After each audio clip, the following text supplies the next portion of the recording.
Bonjour tout le monde et bienvenue sur cette vidéo dédiée aux significations des cartes de l'oracle de Pascal. Et cette semaine, je vais vous dire quelques mots concernant cette carte-ci que je vous mets devant, la Gorgone. Donc vous voyez ce personnage mythologique ici, bien connu, bien évidemment, cette femme dont le regard avait le pouvoir de pétrifier tout mortel qui la regardait, donc une carte extrêmement puissante qui génère effectivement pas mal d'émotions et dont je vais vous parler. Alors, comme vous le savez, il y a ici un phylactère. Dès qu'il y a un phylactère, c'est qu'il y a polysémie, donc plusieurs sens symboliques ici. Vous remarquerez que ce personnage ici, avec cette tête de serpent, eh bien, traditionnellement, son nom, c'est Méduse. Mais ici, j'ai pris soin de l'appeler la Gorgone. Et il y a plusieurs raisons à cela. Pourquoi? Parce que les Gorgones, il n'y en a pas qu'une. Ici, je ne vous ai représenté que Méduse. Les Gorgones sont, je reprends mes notes pour ne pas vous dire d'ânerie, sont trois sœurs, trois monstres, qui possèdent chacune un physique complètement déformé. Donc il y a ici Méduse, dont je vous parlerai évidemment plus amplement, ici avec sa chevelure de serpent, ici, et ce regard très particulier qui pétrifiait les hommes, mais il y a également ses deux autres sœurs qui s'appellent Euryale et Sténo. Euryale avait le visage déformé non pas par des serpents mais par des défenses de sangliers. Alors évidemment il y a un sens et je vous renvoie vers la carte le sanglier, et son autre sœur Sténo qui avait des ailes de bronze et qui avait les mains légèrement entravées. Donc ces trois sœurs, ces trois monstres symbolisent en fait les déformations physiques. Alors de ces trois sœurs, de Sténo, Euryale et de Méduse, Méduse, qui est représentée sur cette carte-là, la Gorgone, une des trois Gorgones, est la seule mortelle. Ces deux autres sœurs sont immortelles. Alors, je vais vous parler un petit peu de Méduse. Donc, Méduse, comme vous le savez, a été transformée. Elle était très très fière de sa chevelure, très très fière de sa beauté, et elle a en quelque sorte insulté les dieux qui ont voulu lui donner une bonne leçon en la transformant, elle et ses sœurs, eh bien, en des personnages effectivement hideux, repoussants, laids, peut-être pour nous indiquer déjà une première signification, la signification des apparences. Alors, vous connaissez le destin funeste, j'imagine, de Méduse. Méduse, pour la petite histoire, si vous l'ignorez, a subi une décollation, a eu la tête tranchée par Persée. Persée qui, pour réaliser cette décollation, a utilisé un glaive qui lui avait été donné par Hermès. Hermès, évidemment, hermétisme, alchimie, on n'en est pas loin. Le fait qu'elle ait la tête tranchée, donc le mental tranché, est ici une première indication, que les alchimistes connaissent très bien, de dépasser le mental pour entrer dans un mode de perception qui est beaucoup plus subtil, qui est beaucoup plus kinesthésique, lié à tout ce qui est le ressenti. Mais ce glaive d'Hermès qui lui a tranché la tête ici, dans le sang de Méduse, avec le sang de Méduse, c'est ce que dit la tradition, eh bien est né le cheval ailé, Pégase. Pégase est né du sang, de la décollation de la tête de Méduse. Et donc s'il y a un cheval ailé, je vous renvoie à ce dont je vous avais parlé dans la carte le cheval. Cheval, cabale, caballeros, la cabale solaire, l'héliocabale. Ça veut dire que dans le sang de Méduse, il y a un élément qui permet de transformer quelque chose. Et qu'est-ce qu'il y a principalement dans le sang? Il y a du fer. Le fer, qui est un métal très très particulier, qui permet effectivement d'aider une certaine opération en alchimie. Et le regard de Méduse, elle pétrifiait. Pétrifier, c'est transformer en pierre. Cela veut donc dire que lorsque on tranche la tête de ce personnage dans le sang, il y a un embryon, l'embryon de la pierre. C'est-à-dire que lorsque l'on dépasse le mental, pour aller dans la partie émotionnelle, eh bien, il existe en germe ici une pierre philosophale, bien évidemment. Donc ça, c'est un des sens ici concernant Méduse. Mais ici, on appelle aussi les gorgones, que je vous refais voir, enfin, Méduse ici. Les gorgones, on les appelle également les érinies. Les érinies, c'est un nom grec qui signifie les démons souterrains, qui signifie les harpies aussi, qui ont toujours symbolisé les instruments de la vengeance divine, parce qu'ils sèment l'effroi, ils sèment la peur dans les cœurs. Et ici, cette carte symbolise toutes les déformations du mental, toutes les déformations du psychisme.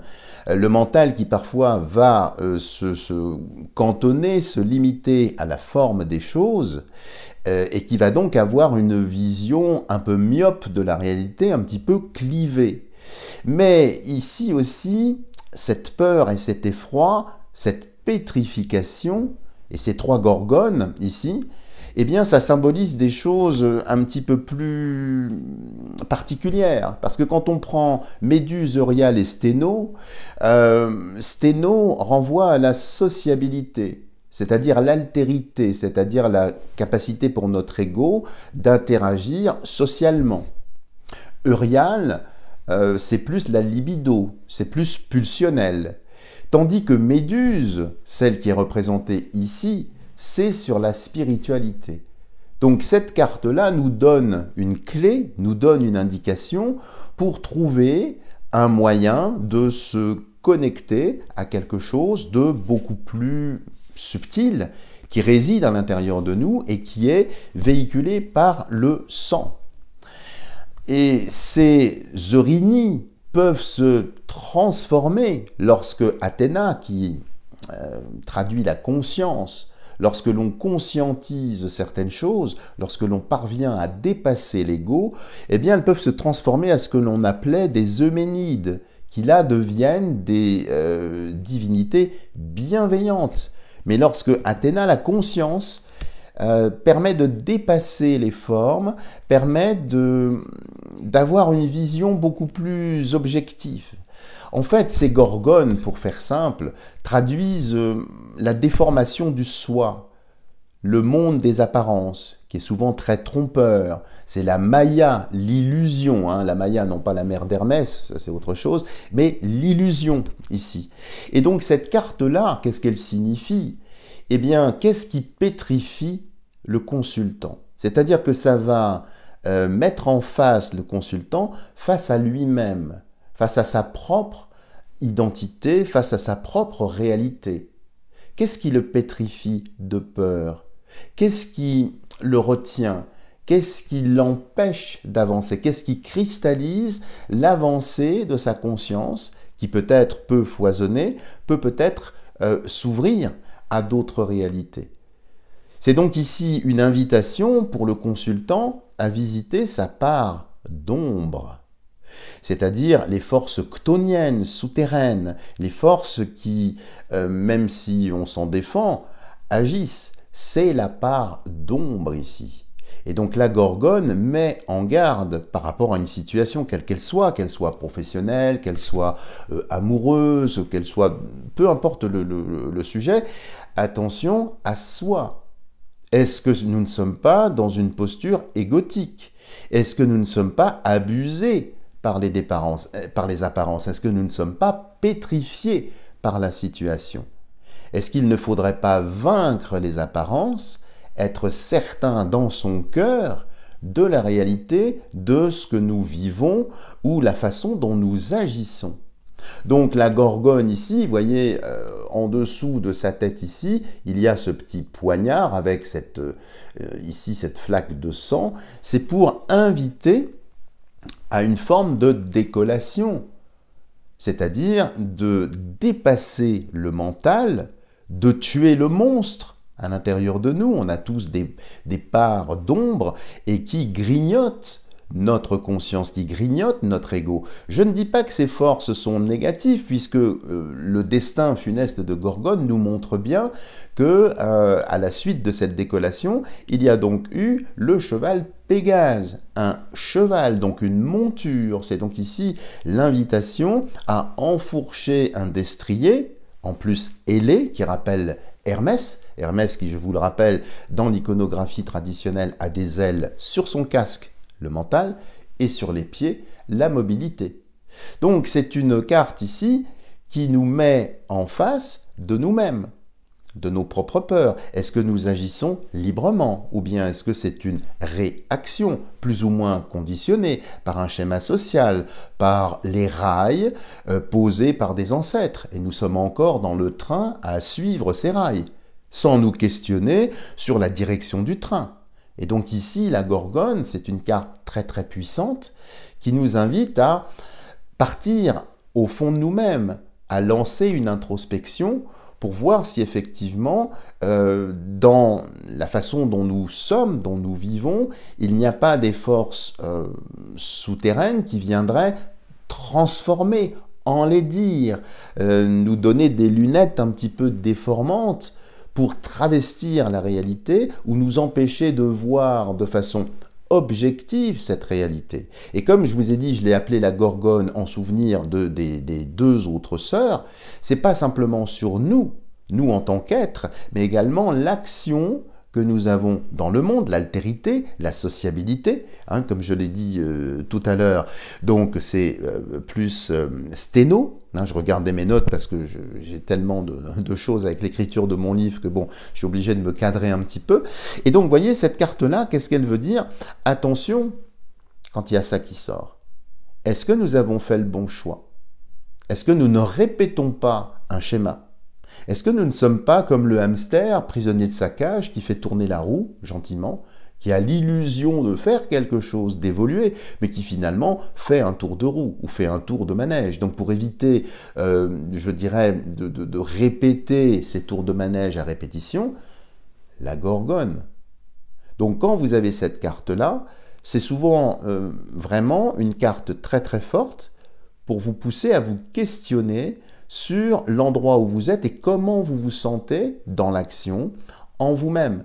Et peut-être, effectivement, c'est pour ça qu'il y a ce poignard, c'est une invitation à créer cette décollation, à dépasser le mental, pour voir les choses en toute réalité.